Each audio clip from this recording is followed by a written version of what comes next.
Welcome to the library. It's a place where I love to be. Look in a book, here's a story for you. Who makes stories when the day is through? Who makes stories when the day is through? Story makers, working through the night till the rising sun. Story makers, stories are fabulous, stories are fun. Shelley Wordsworth. Shelley and Jackson, working through the night till the rising sun. Story makers, stories are fabulous, stories are fun. Come on, be a story maker. Oh, look at the time. It's time to go home, everyone. Come on. Home time.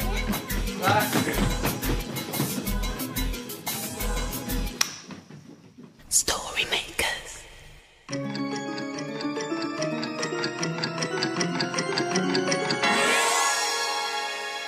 Story makers.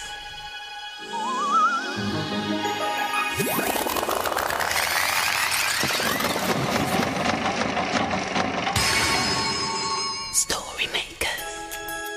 It's midnight in the library. Hello. Time for all story makers to come out.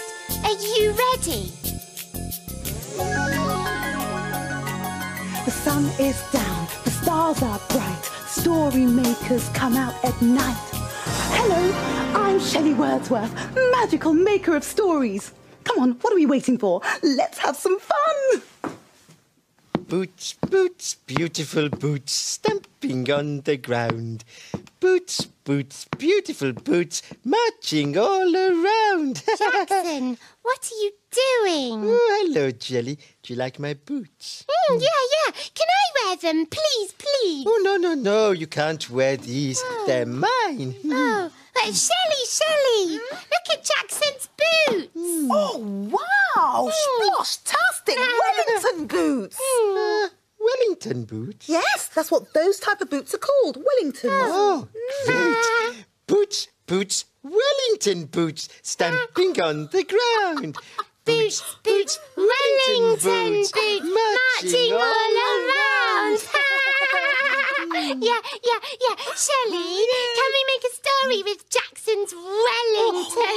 Oh, no. You can't put my boots into the story machine. It's all right, Jackson. I'm sure we can find something else to make a story with.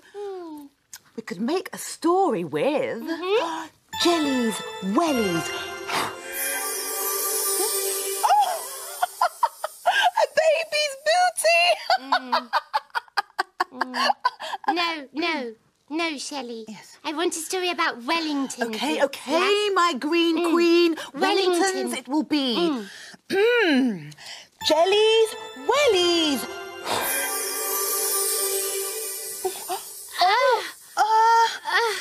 Well, we could make a story about a smelly old boot. Oh, Shelley! I want a story about Wellington! I know. You can't put my boots in the story machine, but you can use this. What's that? I did a picture of my boots. Oh. Splosh-tastic. A Wellington boot picture for a Wellington boot story. Yes. Marvellous. Yeah. That's better than using my boots. Right, all we need is your help. This story machine works by imagination, your imagination. So imagine Jackson's booty picture turning into a story. Yeah. Are you ready? Imagine a story. Oh, it's a playbook. Oh, and it's called I Love My Wellingtons. Charlotte loved her new Wellingtons. They were fantastic pink ones with glitter on, the very best Wellingtons she'd ever seen. Charlotte wanted to wear them all the time. She wore them to eat her breakfast, when she was playing. Sometimes she forgot to take them off. But Charlotte had never worn them outside. You don't need to wear your wellingtons, Mum would say. There aren't any puddles today. So off Charlotte would go and play inside, still wearing her wellingtons. One very sunny day, Mum said she could wear her wellingtons outside. But where could they be going? Soon they arrived. They went through a huge gate and met a lady called Barbara. "Welcome to my farm," said Barbara. "Come and see my chickens." So off they went. "Do you like my shiny pink wellingtons?" Charlotte said to the chickens. And the chickens all clucked, "Yes, they did." They went through some straw and long grass over to the sheep. "Do you like my shiny pink wellingtons?" Charlotte said. And the sheep all baaed and stared at her. By now, Charlotte's shiny pink wellingtons were getting a bit mucky. Charlotte then saw some friendly donkeys. "Do you like my shiny pink wellingtons?" she said to the donkeys. "They're quite shiny," said Lizzie the donkey. "I think I need to clean my wellingtons," thought Charlotte. In the corner of the field was a hose pipe. "Come on," said Mum, "let's wash your wellingtons." Mum sprayed the water and Charlotte splashed in the puddles. This was fun. Charlotte went to see the pigs. "Do you like my clean and shiny pink wellingtons?" Charlotte asked them. "Very shiny, very pink," grunted the pig between mouthfuls. "Wouldn't mind some myself." "Well, you can't have mine," thought Charlotte as she waved goodbye to Barbara and the pigs. "Next time I come," Charlotte told Mum, "I'll wear my old trainers instead and keep my lovely pink shiny wellingtons to wear somewhere less mucky." Oh, what lovely boots, Wellington boots Charlotte had. I like that story. Boots, Wellington boots, stamping on the ground. I liked all the animals in the story. What's that you're reading there, Jelly? Well, it's a picture of sheep, and some of them are black. Oh, that's a rhyme. And I think it's one you might know. Is it? Which one? Boots, Wellington boots, stamping on the No, it's not that one, Jackson. Oh. Can you guess? Bar, black sheep. Oh, yeah. Have you any wool? Yes, sir. Yes, sir. 3 bags full. 1 for the master, 1 for the dame, and 1 for the little boy who lives down the lane. Very good. Say it again. Yes. Haven't you forgotten the magic word? Oh, yes, it's imagine. Imagine. Jelly. Shelley means please. Oh, yeah. Okay, read it again. Please. All right then, since you've asked so nicely. Can you join in too? Ba, black sheep, have you any wool? Yes, sir, yes, sir. 3 bags full. 1 for the master and 1 for the dame. And 1 for the little boy who lives down the lane. Shelley, but where do all the sheep get the bags of wool from? Oh, yes, I've often wondered that too. Well, the wool comes from the sheep's coat. They cut it off in the summertime. But that's horrible. Oh, no, it doesn't hurt. It's like having a haircut. It soon grows back. Have a look at this. Magic sprinkles.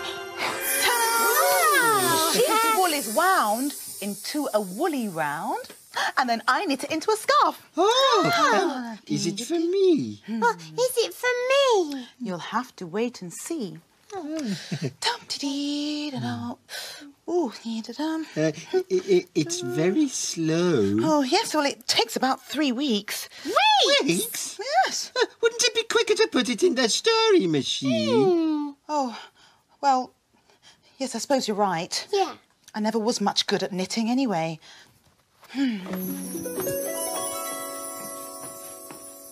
Now, do you remember what to do? Send us lots of imagination and use the magic words.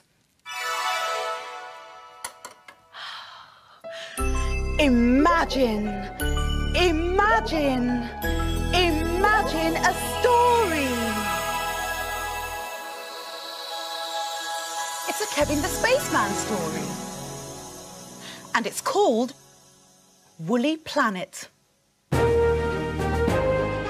Kevin and Spanner in space to explore, seeking out planets never heard of before!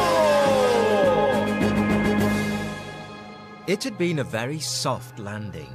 Kevin could see why. There was fluffy stuff everywhere. Spanner liked this soft stuff, and he settled down for a nap. "No time to sleep, Spanner," said Kevin urgently. "We've got to explore."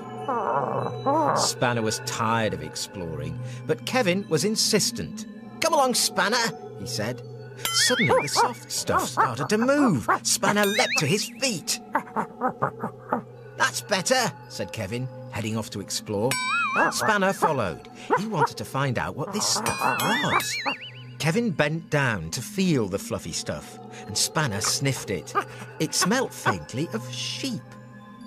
"I think this is wool," said Kevin. The wool moved again.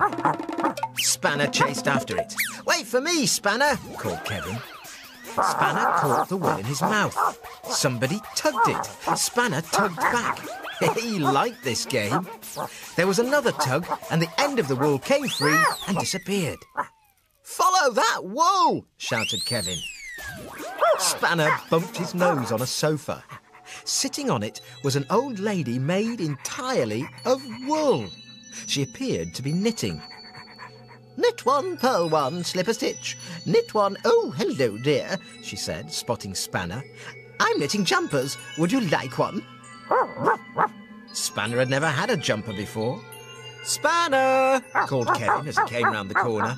He stopped in surprise. "Oh," he said, "sorry to barge in." "That's all right," said the knitter. "Would you like a jumper too?" "Oh, yes, please," replied Kevin. "Any particular colour?" asked the knitter. "I'm not fussy," replied Kevin. "Oh, that's good, because they're all mixed up," laughed the knitter. Spanner wasn't fussy either. "Jumpers will be ready in 2 shakes of a lamb's tail," said the old lady, as she flew into a frenzy of knitting. Before they knew it, Kevin and Spanner were wearing their new jumpers. Spanner thought his was a bit itchy, but he didn't like to say so. "Thank you very much," said Kevin. "Oh, don't mention it," said the knitter. "I hope you like yours too," said Spanner. That woman was a good knitter. She was better than Shelley anyway. Jackson, Yes. Jackson, look at all these pictures. Oh, yes. Look, woolly sheep. Oh, yeah, one of the children made it. Aren't they clever? Yes, they did all these animal pictures. Are they all animals that live on a farm? I don't think so. Let's have a look. Now that one there is a chicken with her chicks.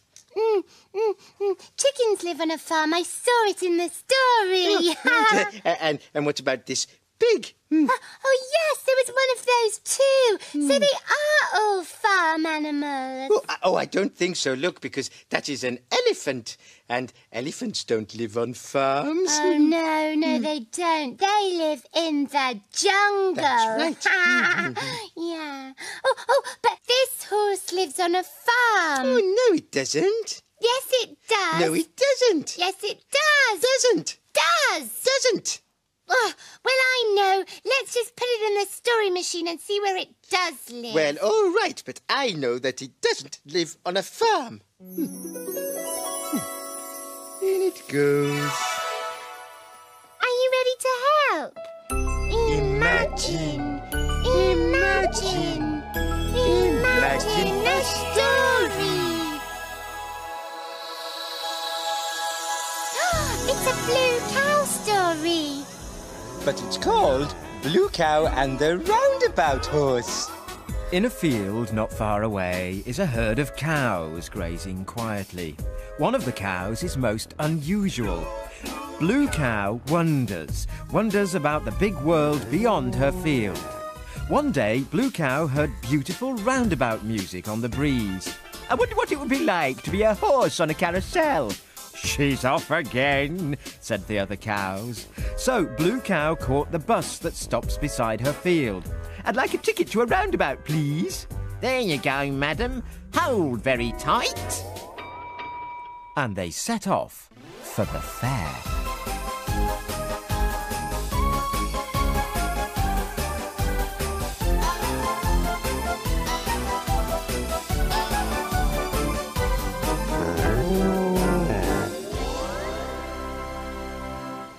And then they arrived. When Blue Cow got off the bus, she could hardly believe her eyes. Hello, glad you could come. A jolly-looking carousel horse with the name Bob painted on its side leapt down from the carousel.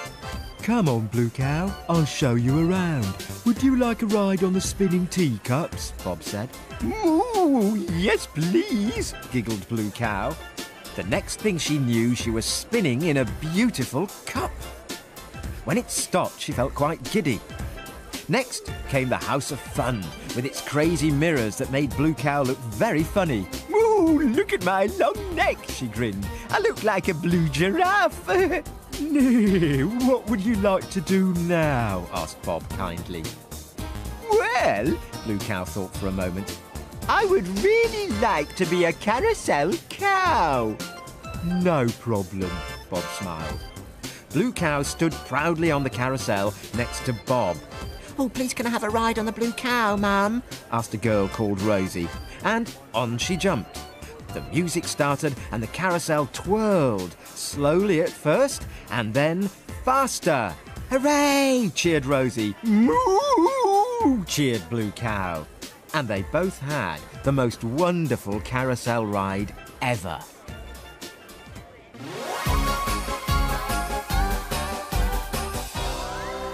You'll never guess where I've been. Where have you been? I've been to the fair and I was a carousel cow. Everyone knows cows can't go to the fair. But we know they can, don't we? Clippity-clop, moo!